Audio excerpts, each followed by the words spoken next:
This is a presentation of Northeast Streaming Sports.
Good evening, everybody, and welcome once again to Prim and Proper Sports, your midweek recap.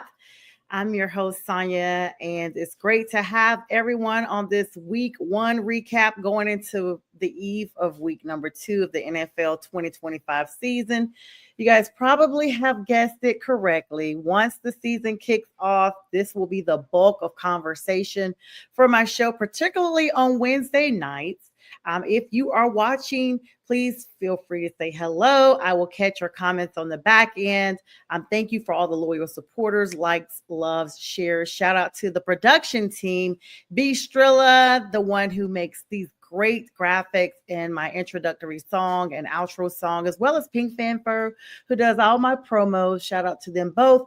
Shout out, as always, to National Streaming Sports, Elite Sports Entertainment Network, and all of my colleagues and friends there. Guys, let's get into it. Now, as I said, this is the week one recap. This is September 10th, 2025. And a lot of upsets and close calls. Now, this was really shocking, some towards the end that we'll get to here shortly. But the first week of the NFL season saw several surprising results. The Buffalo Bills being the most recent one, rallied from a deficit, you guys. First time in eons of years to defeat the Baltimore Ravens 41-40. And I think I heard the announcer say that's the first time in NFL history that score has been recorded. This akin to the mistake of Derrick Henry, who dropped that crucial catch and turned the ball over. And at that point, it was the Josh Allen show for the remainder of the game. And so they came back and beat them 41-40. The Los Angeles Chargers, another team that pulled off an upset, guys, beating the Kansas City Chiefs 27-21. That AFC West has shown that they are nothing to mess with early on in the game. And I don't know if it's too early to start speaking about perhaps we were a little premature a couple of seasons ago in talking about Patrick Mahomes, the Kansas City Chiefs, Andy Reid, and such for the dynasty that they were building. As well, we are probably likely seeing, just my opinion, nothing out there, but the kind of writings on the wall. Travis Kelce may be getting ready to hang up those cleats now that he is engaged to Taylor Swift. Now the Kansas City Chiefs with that specific game with the Raiders, they were now 0-1 for the first time since 2014. So that is exactly what I'm speaking about. That is 10 years, 11 years removed that they've always got a 1-0 start, and they don't have that this year. So interesting to see how that plays out. Micah Parsons, welcome to Green Bay Packers. They took down the Detroit Lions. I mean, muffled their roar in such like 27-13. That game was very hard to watch, you guys. It literally looked as if the wind had been stifled out of the Lions. That was a significant win for the NFC North. Let's talk about some of our rookie and veteran quarterback performances. J.J. McCarthy, welcome to your first actual NFL start. Of course, he was signed last year by the Minnesota Vikings, but because of injuries, just now getting a chance to get his start. You know that the Vikings have reconciled with Adam Thielen, former Carolina Panther, just for a couple of seasons there. Back, the 9-time Pro Bowler with the Minnesota Vikings has returned and was a key part of them. And of course, we saw Mr. Gritty doing his first Gritty of the season. Justin Jefferson, I'm speaking about, as he received a touchdown. J.J. McCarthy actually led the Vikings to a stunning comeback win over the Chicago Bears. Another NFC North matchup, guys. Caleb Williams, I really don't know what to say. He looked like he started out hot, but then fizzled out over time. In the fourth quarter, just looks like they ran out of gas. And Bears fans were irate. At the end of the game, you could hear the Bears fans booing in Soldier Field as Caleb Williams and the Chicago Bears are now 0-1. And the rookie, J.J. McCarthy, is 1-0 going into the second week. There was so many switcheroos with quarterbacks, coaching carousels, and what have you during the offseason that the next natural discussion, and I prolonged it as long as I could, goes to Aaron Rodgers, who also had a very hot start with the Pittsburgh Steelers and strong showing of 4 touchdowns, guys, in his start with the Jets through several weeks. We never saw that. And so Aaron Rodgers showing that at age almost 42 in December that he still got it and will not be silenced. And he was on the record as saying it felt great to shut down all the naysayers. That was my words. That's how I'm saying it. But you guys could pull the clip of his post-game comments that he had to say after the game. Of course, the Pittsburgh Steelers, him leading the pack with 4 touchdowns, and they beat his former team, the New York Jets. Lots of views on that one because a lot of people were waiting to see, you know, we love drama, and we were waiting to see just what that looked like for them. A little bit of injury news. I got to plug that in right now. San Francisco 49ers cut their kicker, Jake Moody, after he missed 2 kicks in their week 1 victory. Now, it is rumored that they are looking at Eddie Pinheiro, the former Carolina Panther kicker. I did some drills yesterday with them. No word as of this time. Now, this is a pre-recording. It's 3:30. I don't see where he has been signed with the 49ers. But, yeah, those kicks were crucial. And even though they were able to win, they were not dependent on Jake Moody. Now, the Packers offensive line is dealing with injuries to Zach Tom and Aaron Banks. This is early in the season, you guys, raising questions about their availability for tomorrow night's game. If you guys are sitting under a rock, they are playing the Washington Commanders in Green Bay. The weather will be nice, I'm predicting, I'm hoping. And that's going to be a big matchup to kick off week number 2 in our matchups. Let's get to some of these scores. I do want to go through the actual scores from last week because you'll notice that I have not spoken about my Panthers. That game was Yawnsville. I'm sorry, Panthers fans. I am representing us today with my shirt on, but it was Yawnsville. I don't know if there's a recession with Bryce or what, but I just was not pleased across the board. And in one specific play, the defense literally looked the other way as the offense of the Jaguars was literally running by with a touchdown pass. And I was just like, okay, Panthers, you've been criticized about your defense. You don't work on your defense during the offseason. Akin to the same issues from last season, Xavier Legette drops a crucial catch that was there, guys. And I just do not know what to say. So 26-10 was the final score. It was 3, the majority of the game for the Panthers. And then in the fourth quarter, with about 5 minutes left, J.C. Horn actually was able to score for us. Chuba Hubbard was able to score for us in the remaining moments of that game. So, yeah. Panthers got a long way to go, and they'll be playing the Cardinals out west in Arizona on Sunday at 4:05 Eastern Standard Time. And the Cardinals just beat the Saints. I mean, it's just one of those things. Kyler Murray looked pretty decent, to be honest, but I'll get to that score in just a second. Let's run through a couple of the other scores here. Texans and Rams. met up with each other. Very close game, high defensive game. When you see low scores, that's an indication that defense has really stepped up. And the score was 14-9. CJ Stroud, once again, showing just, I don't know, not that spark that we saw in that first season. He and D'Amico Ryans need to really go back to the drawing board and figure out what's going on in Houston. But Rams getting it done 14-9. I already told you guys about the Lions and Packers game. Well, that score was 27-13. And I don't know, Lions are missing their offensive coordinator and defensive coordinator who took head coaching jobs. So maybe it's just a little bit of a learning curve there as their new hires, acclimate. But we shall see.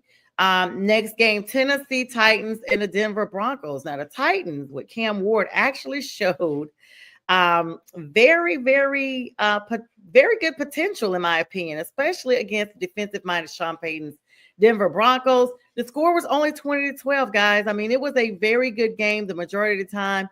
Lots of energy in that specific game, but of course, Denver goes on to get it done. And I told you guys about the 49ers and Seahawks game. Now, the Seahawks looked promising until they did not. The 49ers pulled that one out 17-13. And so I just feel like, we need to kind of leave the verdict out on them. And just try to see what that looks like long term, because the West is competitive. The West is competitive for the North, the NFC, as well as the AFC. And we've seen that all around. Now, I will say this. A lot of these games take high stakes on early on because they start having the divisional matchups early on in the game. So to look at all of what we've seen in the last few days, it's very important to think about, okay, what does my team really look like? The preseason is over with. It's not that long of a life of scheduling. You think about it, we only have a few short weeks to show and prove, and they're starting out with divisional matchups. It's very important to look at exactly what's going to go forward with your team. You have to be able to look at every game and go from that and see what you think will go down with that. So I just feel like this. Week 2, maybe we get a chance to all bounce back. Tomorrow's 9/11. How fitting that the Commanders are actually playing our nation's capital. 8:15 tomorrow. It will be aired on Prime. Look forward to some type of tribute for 9/11. September 11th, 2001. This is the 24th anniversary of 9/11. So in true fashion, look forward to some dedication tomorrow night, moment of silence, what have you, before the game.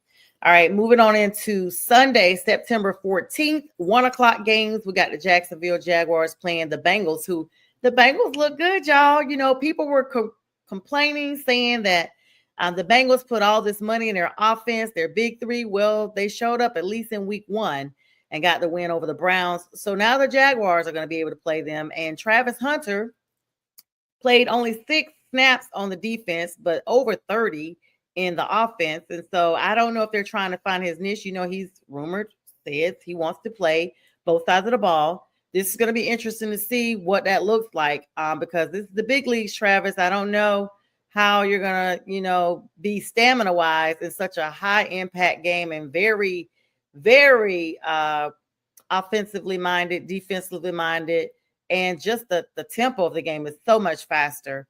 And so it's going to be interesting to see how that goes. By the way, he looked great. You saw he cut his hair, just looked like a different kid and now young man, of course, and welcome to the NFL. New York Giants are playing the Cowboys, y'all, on Fox. That's going to always be a big game. That's 1:00 Eastern Standard Time on Sunday. Let's just run through all the 1:00 games. Chicago Bears at the Lions. So they're going to get a chance to match it up now with the other NFC North. Another big game. This is in Detroit, Ford Stadium, of course, 1:00 Eastern Standard Time. The Patriots taking on the Miami Dolphins. This is going to be aired on CBS. The previous two games I discussed are going to be aired on Fox in your local area, or you can get the YouTube that shows out-of-market games. I always like that. San Francisco 49ers is one of the only non-divisional games. They are playing the New Orleans Saints in New Orleans on Fox. Hopefully Christian McCaffrey is able to come back. He's been questionable, still battling those ongoing injuries. And so that's going to be a big game coming up. We get a chance to see Spencer Rattler, who looked decent in his opener, but we shall see. Buffalo Bills at the Jets. That's an AFC matchup as well. That's going to be on CBS. And the Seattle Seahawks at Pittsburgh are playing also at 1 o'clock Eastern Standard Time. That's going to be on the Fox local network there. And the Browns are playing the Ravens. This is going to be Derrick Henry's opportunity to redeem himself and Lamar Jackson and just the whole Ravens squad. Like, let's put up. But who balled out was Zay Flowers. If you guys had him on your fantasy, he really balled out for the Ravens last week. And I remember he was available on my fantasy and I didn't get him because they had like a little red flag and they tell you about all the issues he's had. And I thought possibly that would affect him, but whoever they ranked up last week on him. So next game, of course, is the Los Angeles Rams at the Titans. Cam Ward getting his second debut in the NFL on CBS as well. Now, 4:05 games are going to be the Carolina Panthers at the Arizona Cardinals. I told you guys about that earlier. That's going to be on CBS. We may actually get to see that, folks, on the East Coast because that may be the dominant game for that time. Unless you're in the Midwest and further to the West, you'll probably be watching the Denver Broncos at the Indianapolis Colts on CBS. Those are the two CBS games played at 4:05. The 4:25 game, Philadelphia Eagles at the Kansas City Chiefs. I'm looking forward to that one for sure. Patrick Mahomes versus Mr. Hurts. See if he can put the hurt on them. And that's going to be in Kansas City, 4:25 Eastern Standard Time. And then Sunday Night Football features the Atlanta Falcons, you guys, at the Minnesota Vikings at 8:20 p.m. on NBC. Now, Monday night, they are doing a doubleheader. I don't know what y'all got going on, but I guess they're like, let's squeeze a game in. It's going to be Baker Mayfield, Tampa Bay Buccaneers versus the Houston Texans in Texas at 7 p.m. On ABC and ESPN. And if you're up super late, which I will be because I will be coming in from class at 10 p.m. Eastern Standard Time, they're going to let you see a West Coast game of the Los Angeles Chargers versus the Las Vegas Raiders. So I guess you could say one former LA team battling another LA team because you guys know the Raiders were in Oakland for a number of years. They're going to be battling it out at 10 p.m. Eastern Standard Time. So it's going to be interesting to see just how all these games come out. I'm going to let you know right now. The verdict is out on me with my Panthers until I see at least another week of play. I was not happy. I was not intrigued at all. And so that's going to be geared towards how they look this Sunday. Now, you notice I talked to you guys about the Chiefs playing the Super Bowl champs, the world champs, the Eagles, okay? The Chiefs are in a very uncomfortable and unfamiliar position, y'all, for the first time. I told you guys they're 0-1 for the first time since 2014. And a lot of people are like, hey, girl, it's only the first week. Like, we're just getting started. But is it really, or is this indicative of what is to come? And that's why I'm talking to you guys about this, because you just never know. The first time since 2014, they are starting out last place in the AFC West. So not only are they 0-1, but they are last place in that division, which is very uncomfortable and very unfamiliar for them. This put them in a tough spot to even look forward to the Super Bowl contentions, because if they're wanting to get this rematch against the Eagles, they're going to have to be prepared from day one. This isn't something you just gradually get to. You have to already come in with the mindset, the physical agility, the skills, what have you, to make it happen from the first day, from the first whistle. So The Chiefs are actually home underdogs now, even though they are playing the Eagles in Kansas City. They're going to be considered underdogs for this matchup that's going into week number 2 because people have high expectations of the defending champs. It's only natural, right? They have high expectations of the defending champs. And of course, they are thinking that this is a testament of just how people are looking at the offensive struggles that the Chiefs have now put on display. You know, even when they got to the Super Bowl a couple of years ago, I remember me personally thinking, I don't know how they got here. Some of the throws that Patrick made just seemed off kilter. It seemed like it was a luck of the draw if they were caught. Travis Kelce just did not seem in it. And then when Taylor Swift was added into the situation, it really morphed into a, is Travis even trying to be here? Then, you know, they had the situation with Chris Jones, with the contract issues that they first had, and just a whole lot of stuff is going on in Kansas City that has just kind of spilled over onto the field. So now they are underdogs. And now it is like the whole world is seeing them like, you know what? Ever since last year's playoffs, we see a different Patrick Mahomes. So we're going to get a chance to see what that looks like. Now, on the flip side of this, veterans and rookies looked really good in some of their new roles. Let's talk about that for a little bit. Several quarterbacks had impressive debuts with new teams. We talked about Aaron Rodgers throwing for 4 touchdowns. Let me not forget to tell you guys about Michael Penix Jr. of the Atlanta Falcons. Now, he came in with a solid start, and the pundits are talking about him actually looking very, very good. And perhaps, like I said in a couple of chats that I'm in, maybe I was wrong. Maybe I was blinded by my non-support of the Atlanta Falcons. I'll put it that way. But they're divisional rivals. It's all fun. But he looked really good, guys. And of course, Daniel Jones looked good. I mean, sometimes it's just removing the player from the team. Daniel Jones looked really good. Geno Smith had a strong showing as well. All of these quarterbacks are with new teams. And on the rookie side, of course, I told you guys how good J.J. McCarthy looked. Massive comeback for him and the Vikings, especially against a divisional rival. And of course, you know, they even said Caleb Williams looked solid despite the loss that he had. He's had some flashes of brilliance. Now, I will tell you this. Josh Allen is not to be played with. And everybody knows it's J.A. all day. All right. Josh Allen is continuously the MVP. To trail by 15 points with just 4 minutes left in the game. Dare we think a little bit about Tom Brady when we think about those time constraints and comebacks like that? I know I did. You guys could put it in the chat, put it in your thoughts, whatever, feedback, and let me know what your thoughts are. But that was a dramatic victory, you guys. And for the Ravens, though, not so certain. More like an last-minute collapse, like an epic collapse. Now, I will tell you guys this. Xavier Worthy, there's some roster updates I need to give you guys before I hop off of here. Rookie wideout receiver from the Chiefs, you guys know him. He dislocated his shoulder in week 1.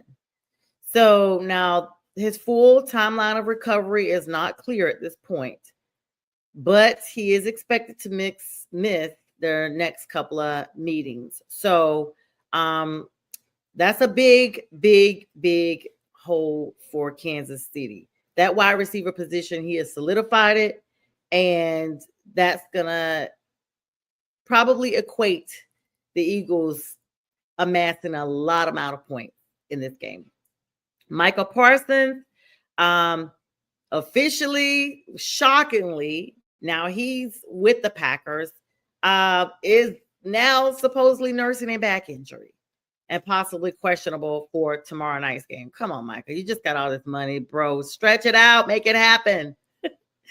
Jadeveon Clowney, who is a free agent, is reportedly visiting the Dallas Cowboys. Now, Clowney would provide much-needed experience for a young Cowboys defensive line. I'm going to let you guys know right up front.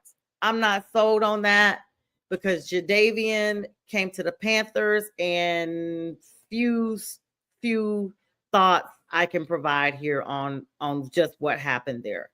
But he's visiting with the Cowboys, and maybe Jerry will give him a chance. Alan Lazard, the Jets wide receiver, surprise healthy scratch in the end for the Jets, and trade rumors are swirling with the Pittsburgh Steelers showing interest. And let me tell you guys, don't be surprised if by the time this airs at 9 p.m. tonight, he will have been signed, because I'm going to be clear with you. Aaron Rodgers seems to kind of have the same couple of dudes around him, one being Devontae Adams, if he could get him, and the other being Lazard. And so I would not be surprised if Mike Tomlin and the Roomies, all those people, Rooney fam up there in Pittsburgh, make that happen. So, yeah. I'm looking forward to more football news. I'm looking forward to all the updates. I'm going to wrap this one up for today. I'm so appreciative of all your likes, loves, comments, and shares. Continue to please support me. I'll be on live Friday night with Friday with the Fellas, myself, Bistrilla, J Train, and who knows who else may drop in. It's about time for Fern and Kevin to reunite with us, because it is officially the season. And make sure you stay tuned on this network for shows all the time. I have the Dr. Sim show, which is Yankees news all day on Mondays and on the weekends. I also have the professional sports show that airs every Wednesday at 6 p.m. Eastern Standard Time. Saturday morning, the debate show with Jack, J Train, and Bistrilla. And on Sunday morning, it is the big Sunday morning sports show, which is a 8 a.m. to 10 a.m. Eastern Standard Time showing of all the NFL news recaps and what have you, with Keith Angle, J Train, Bistrilla, Jack, Bo Crouch is there sometimes. Well, I know he's on the Wednesday show, and whoever else knows that will stop by. Thanks, guys, for supporting today. Have a great one, and good luck to your team.